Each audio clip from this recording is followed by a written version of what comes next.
Здравейте, почитатели на спорта! Вие сте с поредното издание на обзорното спортно предаване Time Out. Аз съм Красимир Николов. Ще започнем с футбол и най-интересното от втория зимен подготвителен лагер на Варненския Черноморе, който се проведе в турския курорт Анталия. В южната ни съседка отборът на Черноморе изигра 3 контролни срещи, като записа 1 победа и 2 равенства. Още по темата. Снощи след 12-часов преход отборът на Черноморе се завърнал втория си зимен подготвителен лагер в турския курорт Анталия. Там моряците изиграха 3 контролни срещи, като записаха 1 победа и 2 равенства при голова разлика 10-5. В първата си проверка на терена в Мирикъл, варненци разгромиха 12-тия в грузинското първенство Колхети с категоричното 5-0. Голата фиеста откри национала Михаил Венков, който от 27-та минута се разписа с бомбен шут в стил Кристиано Роналдо. 35-та минута удар на Бурхард с глава бе избит от гол линията, а в края на първото полувреме Вилиан Бижев също пропусна да се разпише.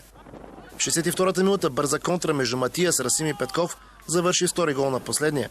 В 78-та новото попълнение на черноморци Бижев откри головата си сметка след хубаво попадение с глава, а в следващата атака Райков покачи на 4-0. Малко по-късно Расим оцели и градата, а Петков пропиля златен шанс за нов гол. Точка на спора самия край на матча сложи отново Бижев, като прехвърли технично стража на грузинците. Във втората си контрола, която се игра на осветление в модерния комплекс Мардан Палас, моряците изпуснаха да победят румънския Пандур и завършиха наравно 2-2. Възпитаниците на треньора Никола Спасов влязоха добре в матча и 24-та минута Бижев открие резултата след отлично извеждащо подаване на Бурхард.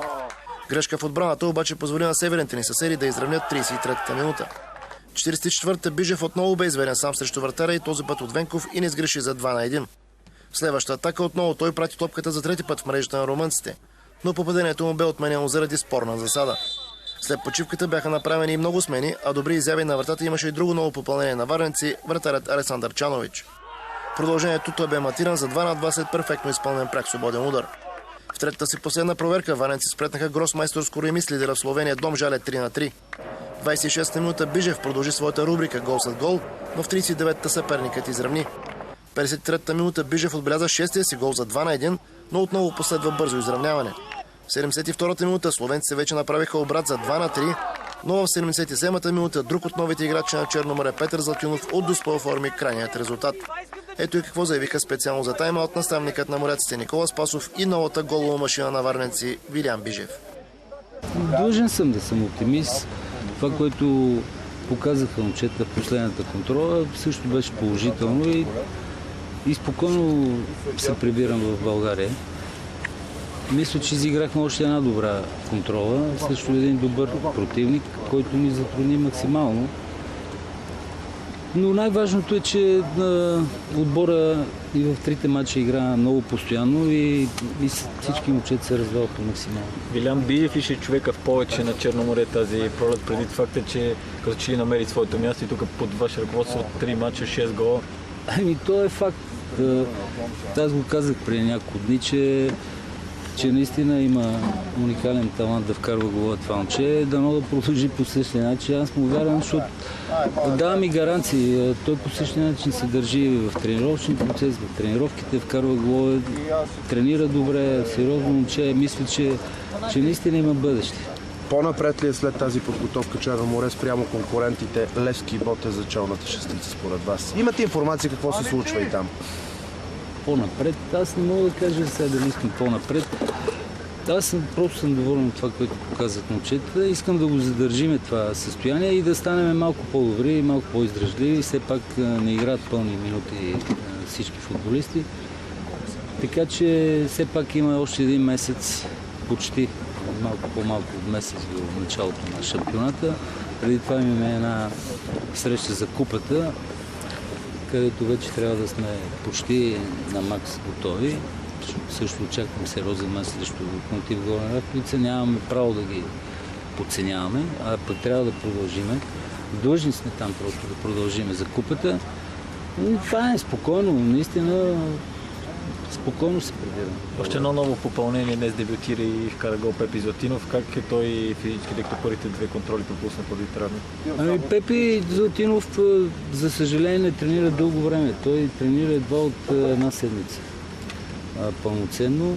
Не е в добро физическо състояние, но си личи, че има футболните качества и съм сигурен, че ни бъде полезен. Аз се надявам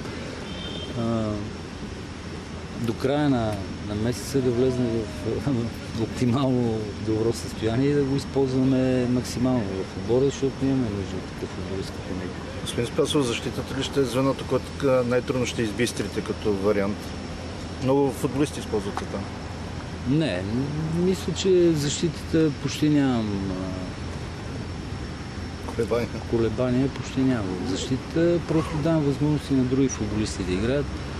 Аз мисля, че ние запазихме така едно добро защитно звено. Едни и същи футболисти играят в защита. Днес отсъстваше Мишо Венков, така че... Да, който е в национален отбор. Аз мисля, че там ще изглеждаме добре. В защита ще изглеждаме добре. В крайна сметка, затова са контролите, да влизат и повече играчи. Виждате, че вкараха ни 3 гола, но и ние вкарахме 3, изпуснахме и ние още ситуации. Наистина не изглеждахме толкова стабилни в защита днеска, но има и такива мачове. Трябва първо да благодаря на треньора, че ме взе тук и вярваше в мене. Второ за отбора. Без тях головете няма да станат. Много добри подавания и правиха лесно за мене да вкарвам головете. И това искаме да продължим точно така, да вземем това ниво и да играем така в Агро. Виляне, прогнозата на твоя треньор Никола Спасов преди ден е, че ще бъдеш голямото откритие на Агрупа през пролетта.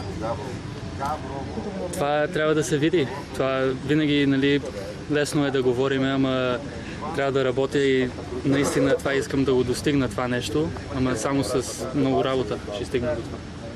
Колко гол очакваш да вкараш тази пролет в България? Със Славия изигра 10 на мача, вкара един гол.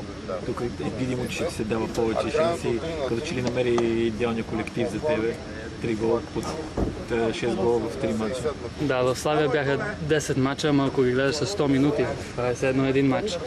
Нямам точен номер колко гола ще вкарам, ще пробвам колкото мога, ако може 20, 30, 10, 5, колкото и да са, само да помогна на отбора. Задачата на Черно море е много трудна, като имаме предвид крайната цел, а именно класиране в първата шестица на плейофите. Трябва да 3 победи и разбира се грешките на основните конкуренти.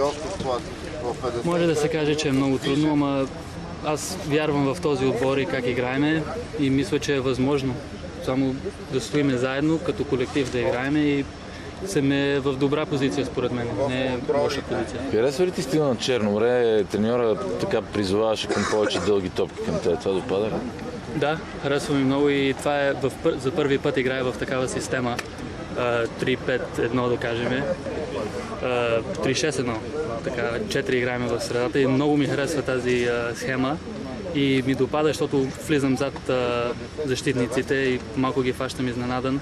Ама и мога и на крак да играе. Това е много хубаво, че имаме играчи, които могат, ако трябва, в средата да играем по земята. Не трябва всеки път да я ритаме дълго.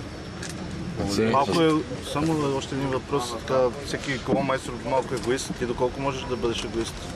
Доколкото трябва. Доколкото трябва. Ако има човек в по-добро положение от мене, ще им подам 100%. Това не е проблем за мен. За мен ако отбора върви, и за мен ще е много добре.